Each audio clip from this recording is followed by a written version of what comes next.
안녕하세요. 일용량식 구독자 여러분, ESF 권예진 간사입니다.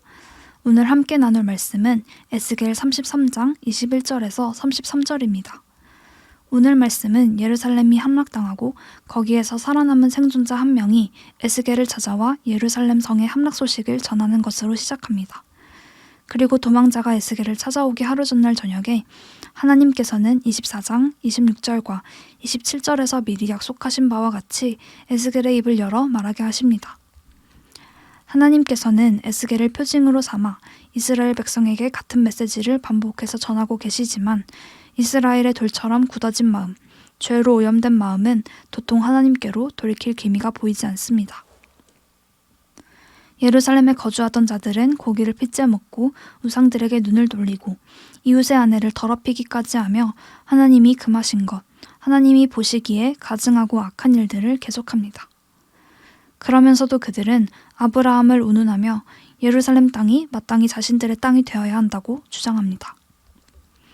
하지만 과연 이들이 그렇게 주장한다고 해서, 그들이 그렇게 생각한다고 해서 예루살렘이 그들의 땅이 될 수 있을까요? 하나님의 생각은 이들의 생각과는 사뭇 다른 것 같습니다.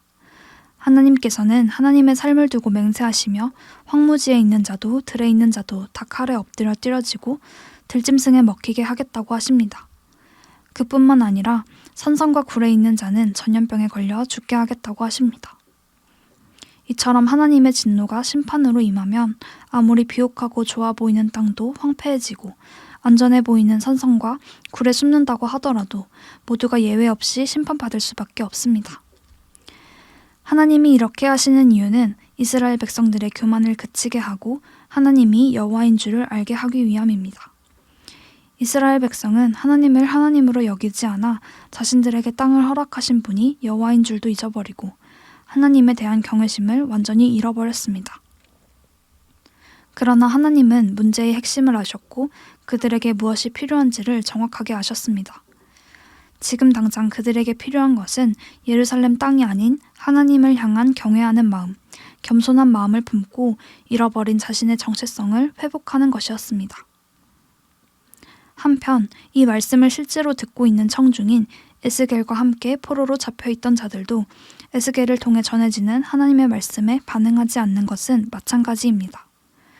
그들은 그저 재미있고 흥미로운 이야기를 듣는 것처럼 뭐라고 하는지 한번 드러나 볼까 하는 태도로 에스겔 앞으로 나옵니다. 그리고 마치 뮤지컬을 감상하듯 말씀을 흘려듣습니다. 에스겔이 지금 그들에게 전하고 있는 말씀은 전혀 아름답거나 희망적인 이야기가 아니었음에도 말입니다. 그들은 왜 이런 태도를 보였을까요? 그것은 그들이 하나님의 이런 엄중한 말씀에도 적절한 반응을 보이지 못할 만큼 무뎌졌기 때문입니다. 그들의 관심은 온통 자신들이 취할 이익에만 있었습니다. 예루살렘 성이 어떻게 되든 그것은 관심 밖의 일이었습니다. 이 말씀은 그들과는 상관이 없는 말씀이었기에 그들은 말씀을 심각하게 받아들이지 않았습니다. 그러니 그들이 말씀을 듣고도 행하지 않는 것은 전혀 이상한 일이 아니었습니다.